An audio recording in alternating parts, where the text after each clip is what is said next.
জ্যৈষ্ঠ মাসের এক সকালে কলকাতার রাস্তার ধারে দেখা গেল এক আশ্চর্য দৃশ্য।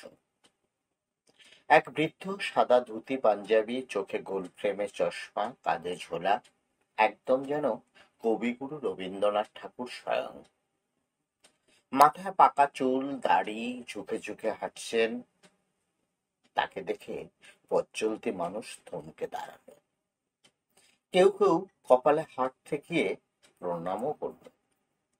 তবে সবাই জানেন, সত্যিকারের রবীন্দ্রনাথ তো বহু আগেই চলে গেছেন। তাহলে একে? একটি বাচ্চা ছুটে গিয়ে প্রশ্ন করল, তুমি কি সত্যিই রবি ঠাকুর? লোকটি হেসে বলল, আমি তো রবির ছায়া, তার স্মৃতির বহুরূপী।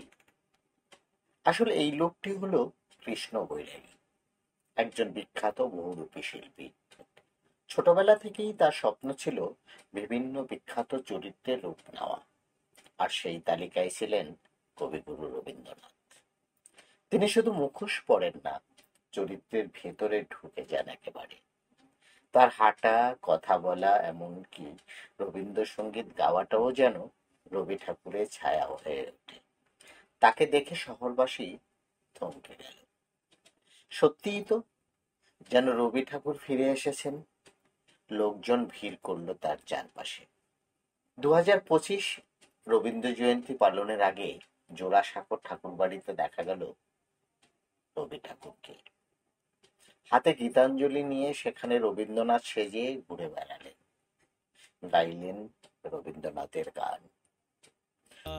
সেই দিনের কথা ভুলবি কি রে? বহুরূপী কৃষ্ণ বৈরাগী স্মরণ করিয়ে দেন যে সৃষ্টিশীলতা কেবল অভিনয়ে নয়, চরিত্রের গভীরে প্রবেশেও নিহিত, এবং সত্যিকারের শ্রদ্ধা হলো সেই চরিত্রের আত্মাকে ধারণ করা। কলকাতা বাগুইহাটির কৃষ্ণ বৈরাগীর মধ্যে রয়েছে বহু গুণ। শ্রীকৃষ্ণের যেমন অনেক রূপ, কৃষ্ণ বৈরাগীরও মধ্যে রয়েছে একাধিক রূপ।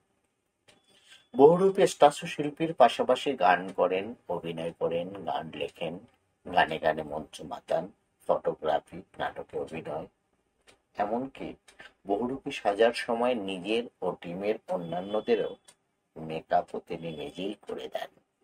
সামাজিক অনুষ্ঠান হোক বা কারো ব্যক্তিগত অনুষ্ঠান, ডাক পেলেই হাজির হন বহুরূপী শিল্পী কৃষ্ণ বৈরাগী।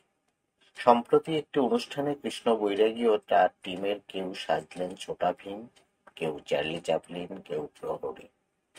বন্ধুরা, এই ভিডিওটি আপনাদের ভালো লাগলে লাইক করুন, কমেন্ট করুন এবং সাবস্ক্রাইব করে সঙ্গে থাকুন।